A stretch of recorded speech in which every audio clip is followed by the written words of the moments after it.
नमस्कार। आपका अखबार के YouTube चैनल पर आपका स्वागत है। मैं हूं प्रदीप सिंह। देश का एक ऐसा राज्य है जहां कोई भी पार्टी, चार मुख्य पार्टियां हैं, लेकिन चारों में से कोई अपनी जीत के प्रति आश्वस्त नहीं, बल्कि अब कहना चाहिए कि 5 पार्टियां हैं और पांचों में से कोई अपनी इलेक्टोरल परफॉर्मेंस को लेकर कि जितनी शक्ति उसके पास इस समय है विधानसभा में, उससे बेहतर होगी, इसकी उम्मीद उसको, अगर कहें कि विश्वास नहीं है। उम्मीद तो हमेशा रहती है, लेकिन विश्वास नहीं है। इस प्रदेश की राजधानी देश की आर्थिक राजधानी है। आप ठीक समझे, मैं बात कर रहा हूँ महाराष्ट्र की। महाराष्ट्र की राजनीति एक अजीब दौर से गुजर रही है, जहाँ पिछले लंबे समय से किसी पार्टी को स्पष्ट बहुमत नहीं मिला।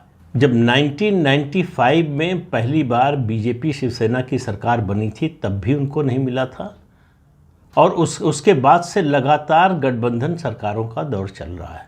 99 के बाद चुनाव हुआ 2004 में, वहाँ कांग्रेस और एनसीपी की सरकार बनी, फिर 15 साल तक रही। उसके बाद 2014 में कांग्रेस और बीजेपी की सरकार बनी, 5 साल चले। फिर शिवसेना, एनसीपी और कांग्रेस की सरकार बनी, महाराष्ट्र विकास आघाड़ी की, लगभग 2 साल चली। उसके बाद से बीजेपी और शिवसेना, जो एकनाथ शिंदे की पार्टी है, उसकी गठबंधन की सरकार चल रही है। अब आप देखिए, महाराष्ट्र की राजनीति में अगर कोई सबसे बड़ा नाम है तो वो है शरद पवार का। लेकिन उनके बारे में ये कहावत बिल्कुल सही बैठती है, नाम बड़े और दर्शक थोड़े। कि उनका जितना बड़ा नाम है, राष्ट्रीय राजनीति में बड़ा दखल माना जाता है, बड़ा कद माना जाता है, कद्दावर नेता हैं, ज़मीन के नेता हैं, ये सब कहने के बावजूद जब तक वो कांग्रेस में थे बहुत बड़े नेता नज़र आते थे। जैसे ही कांग्रेस से नाता टूटा, उनकी जो असलियत है वो सामने आ गई। और असलियत क्या थी? 1999 का चुनाव अपनी नई पार्टी बनाकर, एनसीपी, नेशनलिस्ट कांग्रेस पार्टी बनाकर उन्होंने पहला चुनाव लड़ा 99 में। वो चुनाव चिन्ह चाहते थे कि चरखा मिल जाए, जिससे वो कि गांधी जी के आदर्शों पर चल रहे हैं, कम से कम ये बता दिखा सके, लेकिन मिला नहीं, चुनाव आयोग ने दिया नहीं। और उसके बाद से देखिए, 1999 में विधानसभा की 58 सीटें मिली और लोकसभा चुनाव भी अलग लड़ा था, तो लोकसभा में 8 सीटें मिली। 24 साल हो रहे हैं एनसीपी को बने हुए। आज तक 288 सीट्स है महाराष्ट्र विधानसभा में। कभी आधे के आसपास भी नहीं पहुंच पाई पार्टी, बल्कि कहें कभी सैकड़ा नहीं पार कर पाई।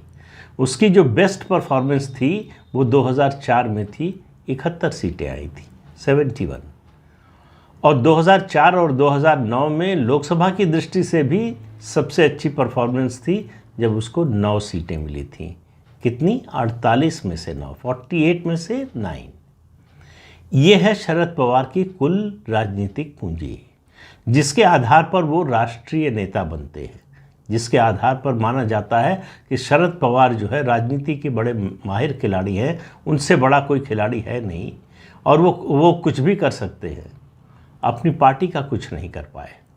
24 साल का समय कम नहीं होता है। और मैं पहले भी कह चुका हूँ, फिर तुलना कर रहा हूँ, याद कीजिए, सिर्फ 1 साल पहले तृणमूल कांग्रेस बनी थी पश्चिम बंगाल में, और जैसी विपरीत परिस्थितियाँ पश्चिम बंगाल में थी ममता बनर्जी के सामने, वैसी तो शरद पवार के जीवन में कभी आई ही नहीं। और मुझे नहीं लगता है कि शरद पवार को अगर उन परिस्थितियों का सामना करना पड़ता तो वो सर्वाइव भी कर पाते राजनीतिक रूप से। उसके अलावा जगन रेड्डी को देखिए। आप एक एक करके जो लोग कांग्रेस से निकले हैं उनकी स्थिति देख लीजिए और शरद पवार की देख लीजिए। तो शरद पवार की ताकत दिन पर दिन घटती जा रही है। दरअसल उनकी पार्टी की छवि जो है वो वेस्टर्न महाराष्ट्र और मराठवाड़ा, इन 2 रीजन्स की पार्टी मानी जाती है। और ये टैग जो है 24 साल में इसको हटा नहीं पाए शरद पवार। क्यों मानी जाती है? क्योंकि महाराष्ट्र में जो कोऑपरेटिव मूवमेंट है, जो कोऑपरेटिव्स का जाल है, उसमें वेस्टर्न महाराष्ट्र और मराठवाड़ा में ये सबसे स्ट्रांग है। और एनसीपी के लोग, कांग्रेस के ज़माने से ही एनसीपी के लोग उससे सबसे ज़्यादा जुड़े हुए हैं। इसी के कारण इनका तंत्र बचा हुआ है। हालांकि उसमें भी जो परिवर्तन किए हैं 2019 के बाद, जो है कोऑपरेशन मिनिस्ट्री बनने के बाद जो बदलाव हुए हैं, कोऑपरेटिव बैंकिंग में, उसके अलावा कोऑपरेटिव्स में, उसके कारण उनकी पकड़ और ढीली होती जा रही है। तो ये है शरद पवार और एनसीपी का। उन्होंने हाल में इस्तीफा दिया था, आपको मालूम है, फिर वापस लेना पड़ा, ये सब नाटक करना पड़ा कि इस नाटक के जरिए वो अपनी प्रासंगिकता बनाए रखना चाहते हैं कि इस्तीफा दूंगा, लोग मनाएंगे, फिर मैं मान जाऊंगा। तो ये जो है ये चलता रहेगा। ये नाटक जो है कम से कम 2024 के लोकसभा विधानसभा चुनाव तक तो चलेगा ही। लेकिन आप मानकर चलिए कि जो 56 सीटें मिली थी 2019 में, उससे एनसीपी की सीटें बढ़ने वाली हैं, इसका कोई संकेत नहीं मिल रहा है। शुरू में उनके साथ कुछ पिछड़ा वर्ग के वोट भी जुड़े थे, वो भी धीरे धीरे चले गए।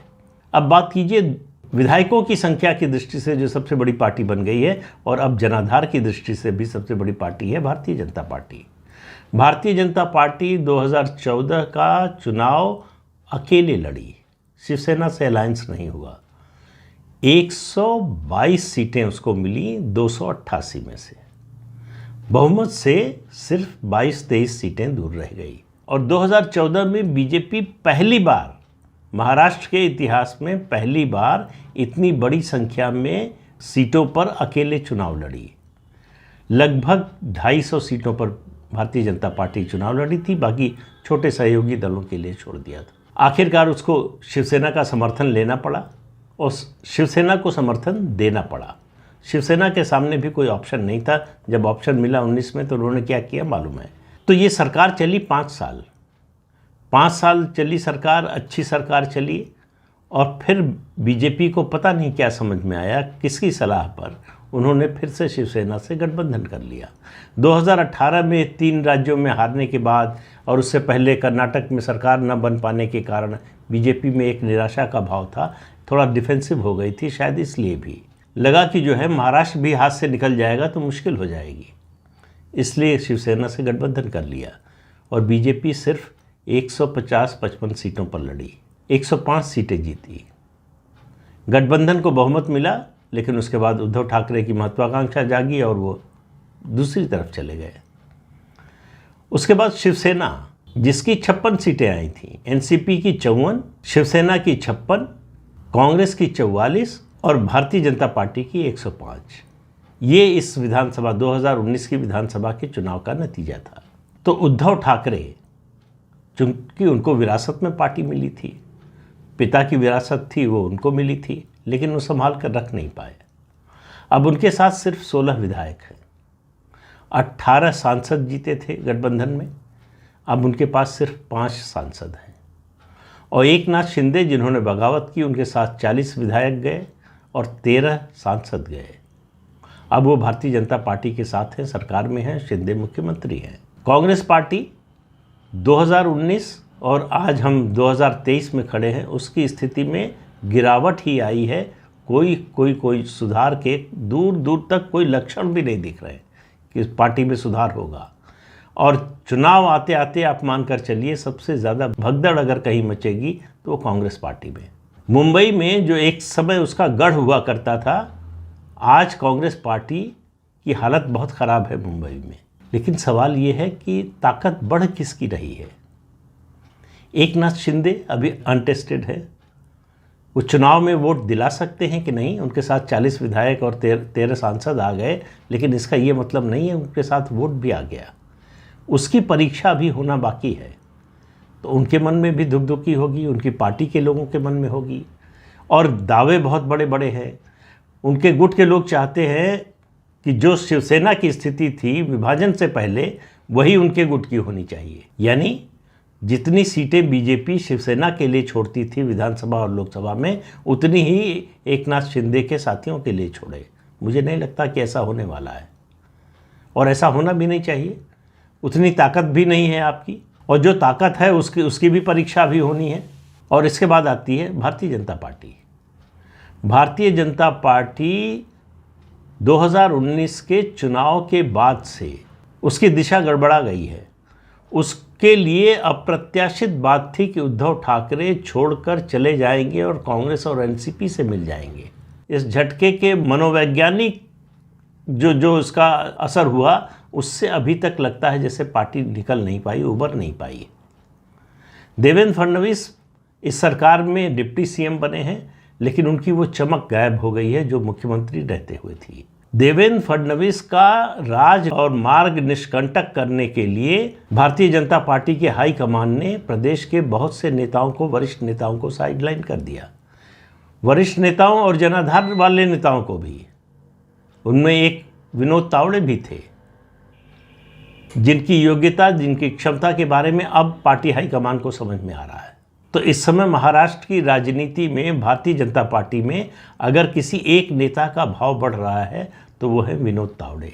पार्टी हाईकमान उनके कामकाज से, उनकी कामकाज की शैली से बहुत प्रसन्न नज़र आ रहा है।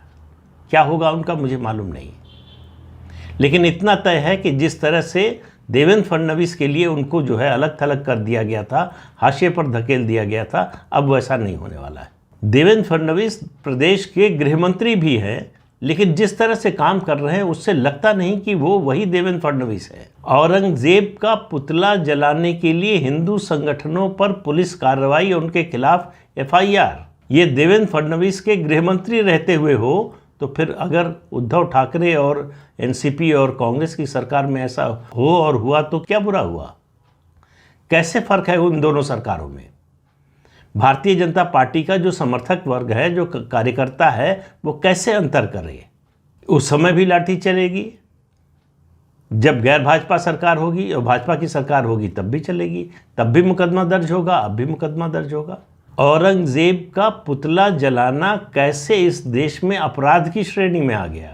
तो चारों पार्टियों की स्थिति ये है कि उनमें कोई ऐसा नेता किसी पार्टी में नज़र नहीं आता जो लगे कि प्रदेश की जनता उसकी ओर उम्मीद भरी नज़रों से देख रही है। जनता को छोड़िए, उनकी अपनी पार्टी के अंदर बड़ी उम्मीद भरी नज़रों से किसी पार्टी में, चारों पार्टियों की बात कर रहा हूँ, पांचों पार्टियों की बात कर रहा हूँ, कि बड़ी उम्मीद हो कि नहीं नहीं ये तो चमत्कार कर देंगे, या ये अपनी पार्टी को जो है बहुत अच्छी परफॉर्मेंस करने के लिए तैयार कर देंगे, ऐसा नज़र नहीं आता। आप देख लीजिए एनसीपी में लगता है कि कब अजीत पवार छोड़कर चले जाएंगे कुछ पता नहीं। अजीत पवार और जो है जयंत पाटिल का झगड़ा सबको पता है, शरद पवार के परिवार के अंदर का झगड़ा सबको पता है। उद्धव ठाकरे अभी तक अपने घाव सहला रहे हैं। जैसे बीजेपी के लिए बहुत बड़ा झटका था कि उद्धव ठाकरे निकलकर उसका साथ छोड़कर कांग्रेस और एनसीपी के साथ चले जाएंगे, उससे बड़ा झटका जो है उद्धव ठाकरे को लगा है एकनाथ शिंदे के पार्टी तोड़कर निकल जाने से, बल्कि तोड़कर क्या, पार्टी पर कब्जा कर लेने से। अब तो असली शिवसेना शिंदे गुट की जो सेना है वो हो गई है, पार्टी का नाम भी मिल गया है, सिंबल भी मिल गया है। उद्धव ठाकरे सहानुभूति के बावजूद बहुत बड़े नेता के रूप में या नई शक्ति के साथ उभरते हुए दिखाई दे रहे हो, ऐसा भी नहीं लग रहा है। कांग्रेस पार्टी में तो किसका नाम ले ये समझ में ही नहीं आता है। गाहे बगाए उनके दो पूर्व मुख्यमंत्री पृथ्वीराज चौहान और अशोक चौहान कोई बयान देते रहते हैं, इसके अलावा कांग्रेस में कुछ हो भी रहा है, कोई हलचल भी है, ये भी किसी को पता नहीं। वही हाल एकनाथ शिंदे गुट का है। उनके लोग अभी तक सरकार में एडजस्ट नहीं हो पाए हैं। मुख्यमंत्री का पद मिल गया है, इतने मंत्री पद मिल गए हैं, लेकिन सरकार की परफॉर्मेंस कहाँ है? वो चाहे एकनाथ शिंदे गुट के मंत्री हों या भारतीय जनता पार्टी के कोटे के मंत्री हों। देखिए, ये सवाल इसलिए और ज़्यादा महत्वपूर्ण हो जाता है कि मतदाता की नज़र आजकल इस बात पर बहुत रहती है कि सरकार जो भी सत्ता में है उसकी गवर्नेंस की परफॉर्मेंस कैसी है, उसकी डिलीवरी कैसी है। इन बातों पर किसी भी सरकार की परफॉर्मेंस को लोग जज करने लगे हैं। उसको देखते हुए महाराष्ट्र में बीजेपी और शिवसेना की सरकार की कोई परफॉर्मेंस ऐसी चमकदार दिख रही हो, कुछ नया कर रहे हों, या जो चल रहा था उसको नए तरीके से कर रहे हों, ऐसा कुछ नहीं दिखाई दे रहा है। तो महाराष्ट्र उत्तर प्रदेश के बाद लोकसभा सदस्यों की संख्या से सबसे बड़ा राज्य है, लेकिन वहाँ की राजनीति समझना बड़ा मुश्किल है कि 2024 में पहले लोकसभा फिर विधानसभा में कौन सी पार्टी आगे रहेगी, कौन सी पार्टी बहुत बेहतर करेगी पहले से, ऐसा दिखाई नहीं दे रहा है। कोई पार्टी अब जहाँ पर है उससे आगे जाती हुई नहीं दिखाई दे रही है। सबके सामने है कि जो है उसको बचा कर रखना ही सबसे बड़ी चुनौती है। वो चाहे एनसीपी हो, चाहे कांग्रेस हो, चाहे उद्धव ठाकरे हो, चाहे एकनाथ शिंदे हो, और चाहे भारतीय जनता पार्टी हो। ऐसे में महाराष्ट्र की राजनीति मुझे लगता है कि अगले लोकसभा चुनाव की दृष्टि से कम, क्योंकि विधानसभा के चुनाव लोकसभा के बाद होंगे, लोकसभा चुनाव की दृष्टि से अगर बात करें देश के सारे राज्यों में तो सबसे महत्वपूर्ण है, इसलिए कि उसकी कोई दिशा नहीं दिख रही। बाकी राज्यों का मोटा मोटा समझ में आ रहा है, ये पार्टी आगे चल रही है, ये पार्टी ज़्यादा मजबूत है, इसके ज़्यादा आगे बढ़ने की संभावना है, ये पार्टी कमज़ोर हो रही है, ये सब दिखाई दे रहा है। सिर्फ महाराष्ट्र में ये समझना बड़ा मुश्किल है। तो इस अंक में इतना ही, अगले अंक में फिर मिलेंगे किसी नए मुद्दे के साथ। तब तक के लिए अनुमति दीजिए। आपसे अनुरोध है कि चैनल देखिए, शेयर कीजिए, लाइक कीजिए और सब्सक्राइब ज़रूर कीजिए। नमस्कार।